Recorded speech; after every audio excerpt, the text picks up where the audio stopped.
महाभारत काल के ऐसे कई रहस्य हैं जिन्हें बहुत ही कम लोग जानते हैं। इन्हीं रहस्यों में से एक है जब द्रौपदी अपने ही पति भीम को मारना चाहती थी। मगर द्रौपदी अपने ही पति की मृत्यु क्यों मारना चाहती थी, और वो भी उस पति को जो उसे सबसे ज्यादा प्रेम करता था और उसके हक की लड़ाई में सबसे आगे खड़ा रहता है। पांडवों को कैसे पता लगता था कि द्रौपदी के साथ कक्ष में कोई है? दरअसल पांडवों की पत्नी द्रौपदी मां काली का रूप थी। इस बात का ज्ञान अर्जुन को था, जिसके बाद एक दिन अर्जुन द्रौपदी के कक्ष में गए। आपको बता दें कि द्रौपदी के 5 पति होने के कारण सभी पांडवों ने ये तय किया था कि उनमें से एक जब भी द्रौपदी के साथ समय बिताने जाएगा तो वह अपनी खड़ाऊ कक्ष के बाहर उतार देगा, ताकि अन्य पांडवों को ये ज्ञात हो सके कि कोई पहले से ही अंदर मौजूद है। लेकिन इस दौरान अर्जुन की बाहर रखी खड़ाऊ भीम ने देखी ही नहीं और वो झट से कक्ष के अंदर चला गया।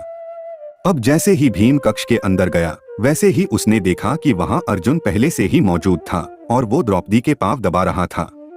ये दृश्य देख भीम आग बबूला हो गया और उसने अपने गदे से अर्जुन पर प्रहार कर दिया। युधिष्ठिर कैसे भीम को शांत कराते हैं? कुछ शोर सुनाई देने पर युधिष्ठिर कक्ष में पहुंचते हैं और भीम से कहते हैं कि ये तुम क्या कर रहे हो, क्यों तुम अपने छोटे भाई को मार रहे हो? भीम युधिष्ठिर को बताते हैं कि उन्होंने अर्जुन पर इसलिए प्रहार किया क्योंकि वो द्रौपदी के पांव दबा रहे थे। उन्होंने आगे कहा कि क्या कोई पति अपनी पत्नी के पांव दबाता है?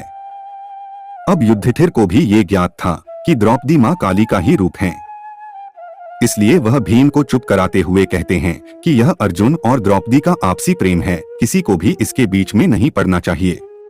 बड़े भाई द्वारा ये बात सुनने के बाद भीम महल से ही बाहर चले जाते हैं, लेकिन वो अभी भी इस बात से क्रोधित थे कि अर्जुन ने ऐसा क्यों किया। क्रोधित भीम अब महल में कभी वापस नहीं आना चाहते थे और सुबह से चलते चलते अब भीम को रात हो जाती है। ऐसे में भीम एक पेड़ पर आराम करते हैं। अब भीम विश्राम कर ही रहे होते हैं कि तभी रात 12 बजे वहां एक व्यक्ति आता है और घास के मैदान में पानी देने लगता है। उस व्यक्ति द्वारा ऐसा करने पर भीम की नींद खुल जाती है और भीम वहीं पेड़ पर बैठे हुए ही ये नजारा देख रहे होते हैं। धीरे धीरे वहां एक सभा लगने लगती है। इस सभा में भगवान शिव, ब्रह्मा जी और इंद्रदेव समेत कई देवता शामिल होते हैं और इस सभा को संबोधित कर रहे होते हैं भगवान श्री कृष्ण। तभी भीम देखते हैं कि इस सभा में द्रौपदी आती है, जिसका मुंह खून से सना होता है और साथ ही उसके एक हाथ में खप्पर और दूसरे हाथ में कटार होती है।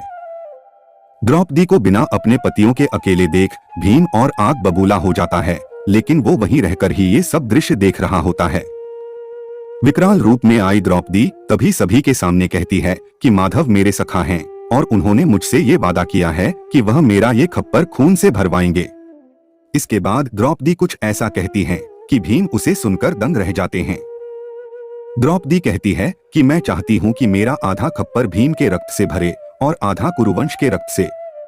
ये सुनने के बाद भीम को द्रौपदी का असल सच ज्ञात हो जाता है। उसे पता लग जाता है कि द्रौपदी कोई और नहीं बल्कि मां काली का ही रूप है। द्रौपदी की ये बात सुनकर भीम काफी डर जाता है और सभा खत्म होने के बाद वो डरते हुए श्री कृष्ण के पास जाता है और उन्हें पूरी बात बताता है कि उसने सभा में जो कुछ भी हुआ है वो सब देखा है और वह अपनी जान कैसे बचाए इसका भगवान श्री कृष्ण से समाधान मांगता है। इस पर श्री कृष्ण भीम को बताते हैं कि द्रौपदी महाकाली का रूप है और उनका ये जन्म केवल खप्पर भरने के लिए ही हुआ है। जिसके बाद घबराकर भीम कहते हैं कि मगर द्रौपदी तो अपना आधा खप्पर मेरे ही रक्त से भरना चाहती है।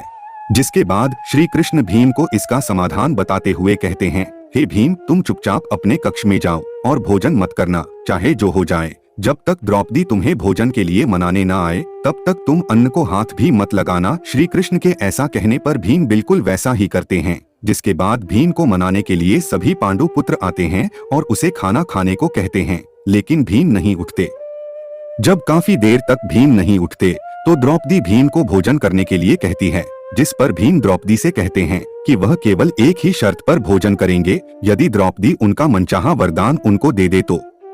भीम द्वारा ऐसे कहने पर द्रौपदी राजी हो जाती है और भीम द्रौपदी से वरदान मांगते हैं कि हे द्रौपदी, पांडु की 5 संतानों को बख्श दो। इस पर द्रौपदी कहती है तथास्तु और इस प्रकार भीम की जान बच जाती है।